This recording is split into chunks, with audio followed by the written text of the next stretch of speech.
नमस्कार, आप देख रहे हैं हिंदी खबर डिजिटल और मैं हूं आपके साथ चेतना मिश्रा।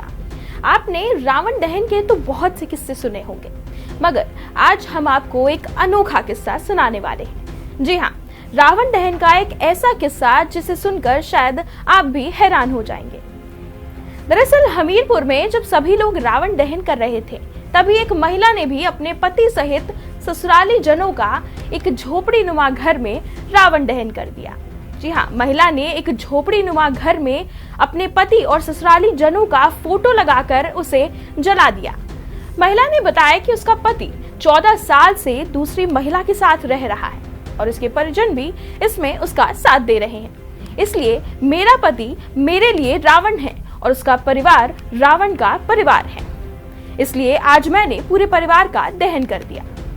इसके साथ ही महिला ने बताया कि उरई उसका मायका है और वह अपने बाबा ससुर के मकान में रहती है। उसकी शादी 14 साल पहले हुई थी, लेकिन पति दूसरी महिला के साथ लिव इन रिलेशनशिप में रहता है। कोर्ट से मेरे पति तलाक का मुकदमा हार चुके हैं और मुझे साथ रखने और रहने का आदेश हो चुका है, लेकिन मेरा पति कोर्ट की अवमानना कर अभी भी उसी महिला के साथ रह रहा है, जिसमें उसके परिवार वाले भी उसका साथ दे रहे हैं। मैं अपने ऐसे लोगों को समाज का रावण मानती हूँ। मेरे परिवार के लोगों को मैंने समाज के रावण का प्रतीक दिया है। देखिए, त्रेता युग में रावण किसी और की पत्नी को अपने घर लेके आया था। कलयुग में मेरा पति किसी और की औरत को रखा हुआ है, तो एक तरीके से रावण ही हुआ ना।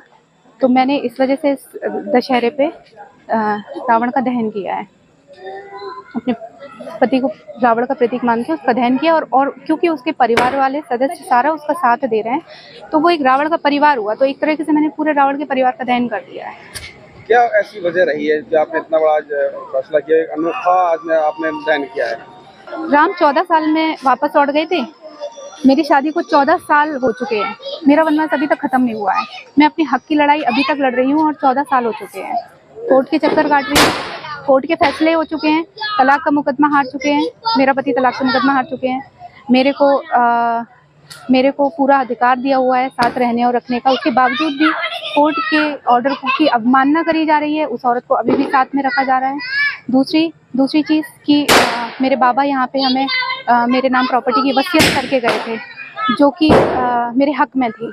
उसको भी अपने तरीके से दबाव में लेके अपनी तरीके से जो भी कुछ उन लोगों ने किया है अपने हक में करवाने की पूरी कोशिश करी है। मैम, एक और चीज, आपने जागेश्वर नाम के डंडे से इन सबको में आग लगाई, इसका ये क्या मामला है? जागेश्वर एक हमारे परिवार का ही एक सदस्य है। उसका नाम जागेश्वर दीक्षित है। वो जीवन भर से उस परिवार में आग लगाने की कोशिश करता रहा है और अभी भी कर रहा है। वो एक ऐसा शख्स है जिसने हमारे परिवार में पूरी तरीके से आग लगा के रखी हुई है और उसी के बेटे के कहने पे हमारे बीच में एक समझौता हुआ था, जिसको इस हमारे पति और उनके परिवार ने नकारा। मेरे हक में जो वसीयत थी और उसको भी पता नहीं क्या करके अपने हक में कराया।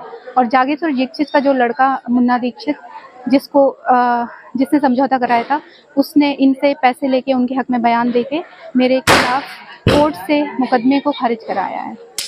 इसके साथ ही महिला ने त्रेता युग का भी जिक्र करते हुए बताया कि त्रेता युग में रावण किसी और महिला को घर लेकर आया था और इस युग में मेरे पति किसी और औरत को अपने घर में रखे हुए हैं। ऐसे में मैंने अपने पति को रावण का प्रतीक मानते हुए उसका दहन कर दिया, क्योंकि उसके परिवार वाले भी उसका साथ दे रहे हैं। इसलिए ये पूरा परिवार रावण का परिवार हुआ। इसलिए आज मैंने सभी की फोटो लगाकर पूरे परिवार का दहन कर दिया। देखिए, 14 साल हो गए हैं। 14 साल में राम जी भी वापस लौट गए थे अपनी सीता को वापस लेके, ठीक है। उस वजह से ये उत्सव मनाया जाता है।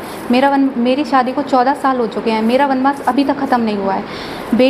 मैं मुख्यमंत्री जी से अनुरोध करना चाहती हूँ, निवेदन करना चाहती हूँ कि जो वो बेटी बचाओ बेटी पढ़ाओ अभियान चला रहे हैं, मैं पढ़ी लिखी हूँ, बीटेक इंजीनियर हूँ, ठीक है, सक्षम हूँ, सब कुछ कर रही हूँ। उसके बावजूद भी मैं अपने हक की लड़ाई लड़ रही हूँ। तो हम जैसे पढ़ी लिखी लड़कियों के लिए क्या है हक में? किस तरीके से ये मुख्यमंत्री योजना हम लोगों के लिए सहायक हो सकती है? मैं न्याय चाहती हूँ मुख्यमंत्री जी से। महिला का कहना है कि रामचंद्र जी 14 साल पहले वापस लौटे थे, लेकिन मेरी शादी के 14 साल पूरे होने पर भी मेरा वनवास खत्म नहीं हुआ है। मैं अपने हक की लड़ाई अभी भी लड़ रही हूँ। मेरे बाबा ससुर ने कुछ प्रॉपर्टी की वसीयत मेरे नाम की थी, लेकिन उसमें भी ये लोग दखल दे रहे हैं। ऐसे में अब सरकार ही मेरे हक में न्याय करेगी। इस किस्से को लेकर आपकी क्या राय है, हमें कमेंट बॉक्स में जरूर बताएं। ऐसी ही दिलचस्प किस्सों के लिए देखते रहें हिंदी खबर डिजिटल।